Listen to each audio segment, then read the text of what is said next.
Let me tell you about a reading that changed everything. Picture this, a dimly lit office, tension thick in the air, the family all designer suits and fake smiles, expecting millions.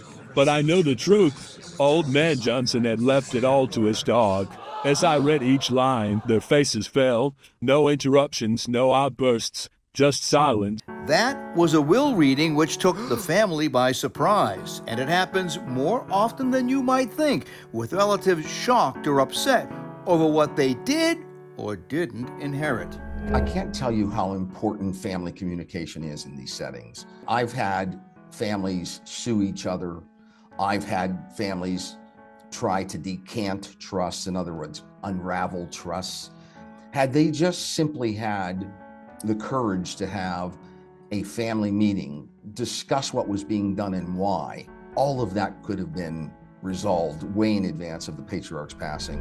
With a family meeting before any will is written, you can let folks know what to expect when you pass. And maybe there could be negotiations too, especially if the patriarch has had multiple marriages and sets of kids. How do you arrange one of those get-togethers where all the people from the past marriage, the kids, and everybody, how do you do that without everybody having a big fight? Well, once they kind of get their arms around how bad it can be, the kind of chaos it can be generated by not having these meetings, eventually they come around to thinking, we should have this meeting. And I know that there's going to be some discord. I know there's going to be some terse discussions at this meeting, but having the meeting is much better than not having the meeting at all.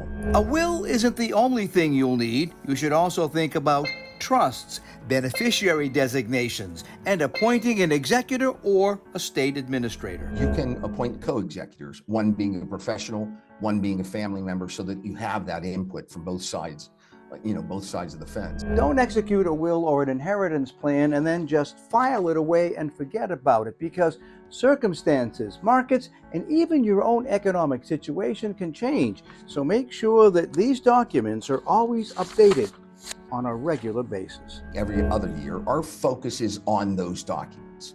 Has anything changed in your family dynamic? Has anything changed financially where we need to modify things? Then we can modify them to take into account the change in circumstances. So we like to review them at least every other year, certainly no less than once every 5 years. Having that good communication is essential to creating a successful estate plan for your children and your surviving spouse. If you do things in secret, it's going to come back to bite somebody. Working for you, I'm the consumer guy, Steve Sprazier.